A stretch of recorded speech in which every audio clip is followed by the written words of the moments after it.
Clash of the Classics. Hey everyone, welcome to another episode of Horsepower for an Hour. I'm Donnie, I'll be your guide for the next classic car tour, so sit back and enjoy the ride. Now if you're new to the show, maybe this is your first time you're tuning in, going to find every week we roll the clock back, we pit two classic models against one another, we look at exterior stuff, interior stuff, powertrain stuff, heck, we look at the whole car, and then we vote here in studio on the car that we like best, and as always we welcome you to let us know which car you like best. Head on over to our website, horsepoweronline.com, or leave us a message right here on our YouTube channel. Either way works. These battles are fueled by the largest automatic transmission network in the world. They are the Automatic Transmission Rebuilders Association, or simply the ATRA. Today, the showdown is between 1968 AMC AMX and that 1968 Buick GS 400. Now, I want to start with the AMX. Back in 1968, a car company that was previously unknown, I guess you could say, for anything that was high performance, all of a sudden they released a model that had both muscle car crowd folks and the sports car folks pretty juiced up. And the company was AMC, and then many of you will remember back in those days, the model was the AMX. And there's an interesting footnote here. Back in '66, AMC designed an experimental concept car that no one thought would go anywhere. It was a short wheelbase, full-frame car with a big V8, 2 seats, and a fastback design. Well, then 2 years later, right thereabouts, with pretty much minimal prep on the company's part, AMC created the AMX by taking a whole 12 inches off the wheelbase out of their Javelin model. It ended up being a 97-inch wheelbase, two-door, two-seater fastback. It not only looked good, but many of you will remember the thing ran pretty darn well also. Another thing it did for the company was it put them into a league with Corvette. Here's the reason why. In '68, there were only two American-built two-seaters, the Vet and then, of course, the AMX. The 390 V8 was somewhat unique in that it used the AMC 343 heads, but it had its own block, and instead of a typical cast-iron crankshaft, the engine ran a forged crank and connecting rods, and then all of the engines ran a single four-barrel, and they were rated right at 315 horsepower. Now, anybody who's driven one of these cars will definitely appreciate the drivability, even if you didn't necessarily like the car. A lot of people disagree with the styling, but the drivability was pretty cool for 1968. The Borg-Warner 4-speed manual transmission was standard with a 354 rear-end ratio.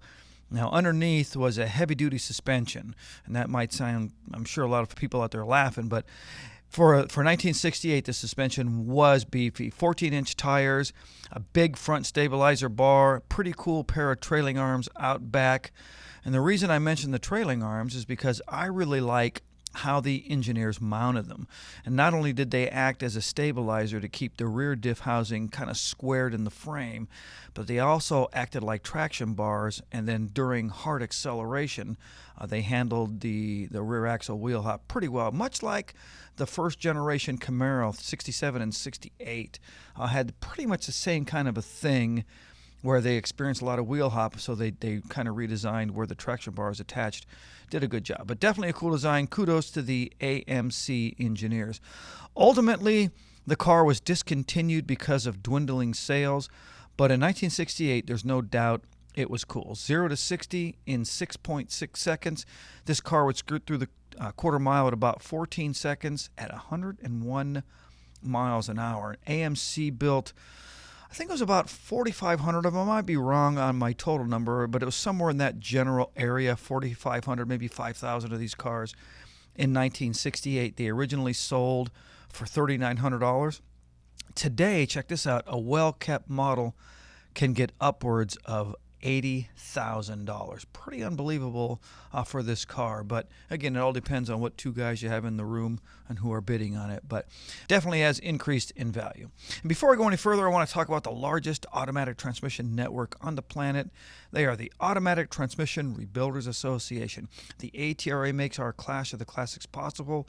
No one, and I mean no one, knows transmissions better than ATRA. Head on over to atra.com. There you'll find a service provider network near you. All right, let's talk about that 1968 Buick GS 400. Now, I know we've looked at other GS 400s in previous episodes, but we've never looked at a 1968. In the mid-60s, Buick's mid-sized two-door models in their GS 400 performance iterations, they dropped the sedan proportions for a sportier-looking hood, and then they had that shorter trunk deck. A lot of you will remember that. The GS 400s, they got chrome-plated wheels. There were these simulated sort of like fender air vents that were kind of cheesy, but cool for the time. Bucket seats, a center console, and then a real cool-looking stirrup-style shifter for the automatic transmission.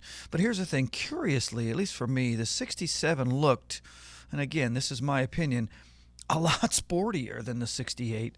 The rear quarter panels were huge compared to the 67, and the reason that I find it curious is because Buick, ironically, was trying to make the car more performance-oriented for 68. Now, while I'm a big fan of that 68, I think that most folks out there would agree that the 67 was definitely a bit more sporty.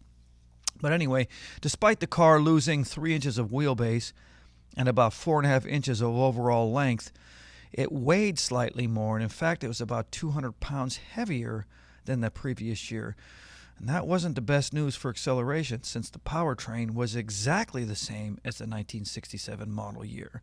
In fact, or the fact that the car was trimmer in overall size, it didn't seem to translate well into stellar road manners, I guess you could say. In fact, some people said it plowed through turns worse than the 67 model, and I think I would probably be one of those guys.